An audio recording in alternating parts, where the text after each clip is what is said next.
안전한 공간. 저는 33년의 긴 세길의 역사에서 이제 막 2년을 함께하고 있는 세길인입니다. 최근에 전 세계적으로 많은 주목을 받았던 영화가 있었는데요. 그 영화의 감독이 수상 소감 중에 이런 말을 인용한 적이 있습니다. 가장 개인적인 것이 가장 창의적인 것이다. 저는 이 말을 듣고 가장 개인적인 것이 가장 창의적이기도 하지만 동시에 가장 사회적이고 공동체적인 이야기가 될 수도 있겠다라는 생각을 하게 됐습니다.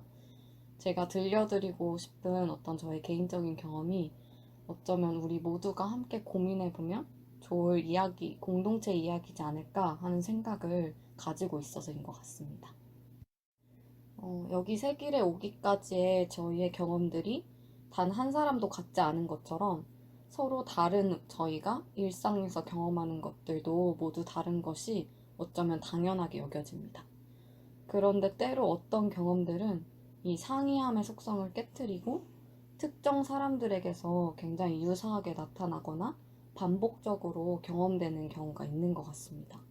저는 이럴 때 어떤 개인의 경험이 더 이상 개인에만 머무르지 않고 사회적인 이야기로 확장된다고 생각합니다.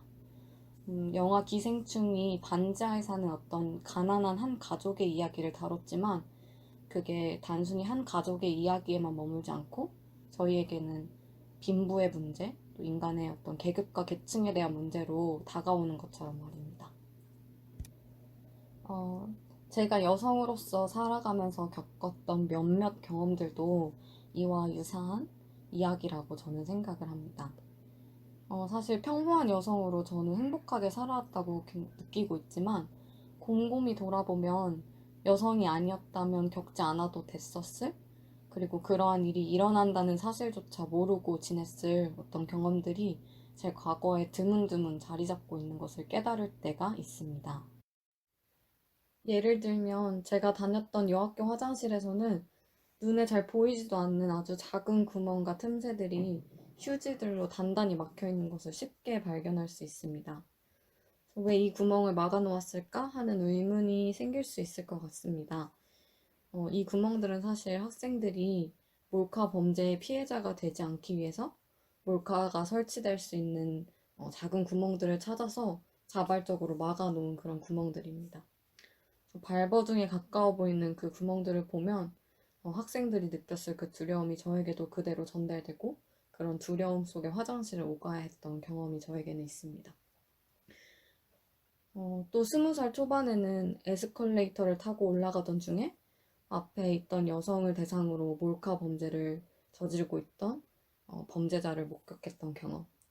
여성에게 이걸 알려야 될까, 소리를 질러야 할까, 굉장히 요동치는 심장으로 우선 뒤쫓던 저를 죽일 듯이 노려보던 범죄자의 시선. 그리고 그 시선에 손발이 굳고 덜덜 떨면서도 나는 아무 소리도 내지 않겠다라는 의사를 온몸으로 표현하면서 집으로 향했던 경험.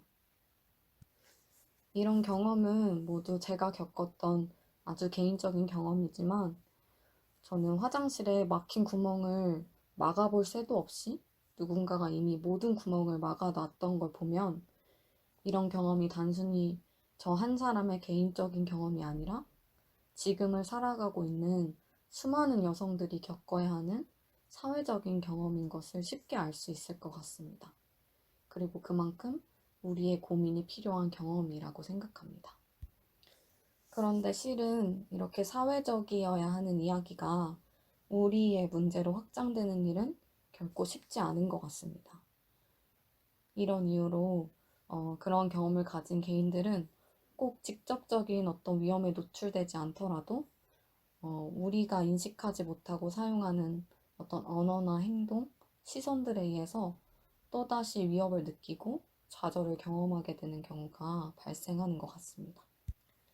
몰카 범죄의 위협을 늘 피부로 느끼고 살아가는 이들에게는 몰카 범죄를 웃음 코드로 사용하는 혹은 몰카 범죄 가해자의 시선에 가까운 어떤 표현이나 비유가 어떤 맥락에서도 농담이 될 수 없지만 그런 농담을 일상에서 적잖게 직면해야 하는 것처럼 말입니다. 그리고 내가 속한 이 공간에서 이러한 농담이 쉽게 넘나들 수 있고 그 뒤로 많은 웃음들이 뒤따르게 되면 조금 더 큰 슬픔을 느끼게 되는 것 같습니다. 이 위협적인 공간에서 스스로 벗어나지 않으면 안 되겠다 라는 굉장히 주체적인 생각으로 자리를 벗어나기도 하지만 사실은 그 위협에서 자유로운 사람들만 존재하는 이곳에서 홀로 배제되는 수동적인 경험도 하게 됩니다. 이처럼 나와는 다른 삶, 더 많은 위협 속에서 살아가야 하는 존재들에 대한 고민과 공감이 우리 속에 잘 형성되지 않으면 나도 모르는 사이에 위협을 만들어내게 됩니다. 그리고 그때 내가 있는 이 공간은 안전한가에 대한 질문 앞에서 우리는 머뭇거릴 수밖에 없는 것 같습니다. 그래서 우리가 존재하는 어떤 공간의 안전함은 물리적인 안전장치의 유무로만은 치환될 수 없고 나와는 다른 삶에 던져졌을 수 있는 이의 시선을 빌려서 세상을 바라보려고 하는 마음이 있는가, 그리고 그에 맞춰서 나의 언행과 행동을 꺼내어 놓으려고 하는가, 그리고 그게 불발됐다 하더라도 상대 이야기를 듣기 위해서 여전히 열려있는 귀, 듣는 것이 더 중요하기 때문에 내 입술은 잠시 닫아두겠다 말하는 듯한 입술, 이러한 사소한 것들이 모여서 정의되고 확인되는 것이 아닐까 생각합니다. 이런 고민을 저는 여성으로서의 경험을 통해서 시작해 보았습니다.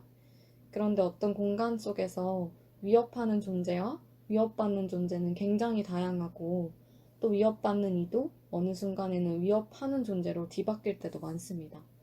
그래서 타인을 배려한 조심스러운 언어, 그리고 그런 것들이 모여서 만들어내는 안전한 공간에 대한 문제는 사실 우리 모두를 향한 문제라고 생각합니다. 그리고 그 해결은 언젠가 어디에선가는 약자일 수밖에 없는 서로에 대해서, 그리고 나 자신에 대해서 우리 스스로가 귀 기울이고 조심스럽게 다가가 보는 일이지 않을까 생각합니다. 이 모든 고민 끝에 제가 세길에서 바라는 한 가지가 있다면 저는 세길의 공간이 누구에게나 안전한 공간이었으면 좋겠습니다. 세길에서 사용하는 언어가 그리는 어떤 시선이 더 강한 위치에서의 시선이 아니라 쉽게 가려지고 쉽게 잊혀지는 시선에 더 가까웠으면 좋겠습니다. 그리고 삶에서 빠뜨릴 수 없는 언어의 즐거움이 어느 몇 사람에게만 허용되는 것이 아니라 여기 존재하는 모든 사람들이 각자의 미소로 함께 웃을 수 있는 그런 공간이었으면 좋겠습니다. 앞이 보이지 않는 것이 정말 내 죄 때문일까를 늘 고민해야 했던 사람에게 예수님은 그저 조용히 다가가 그의 눈을 어루만졌던 것처럼, 그리고 그런 예수님의 마음이 어떤 언어로 우리에게 더 선명히 전해지는지를 생각해 보면서 세길교 공동체의 앞으로의 30년이 그런 안전한 공간을 만들어가는 시간이 되었으면 좋겠습니다. 그리고 저 역시 제가 할 수 있는 만큼의 노력으로 그 시간에 함께 하고 싶습니다. 감사합니다.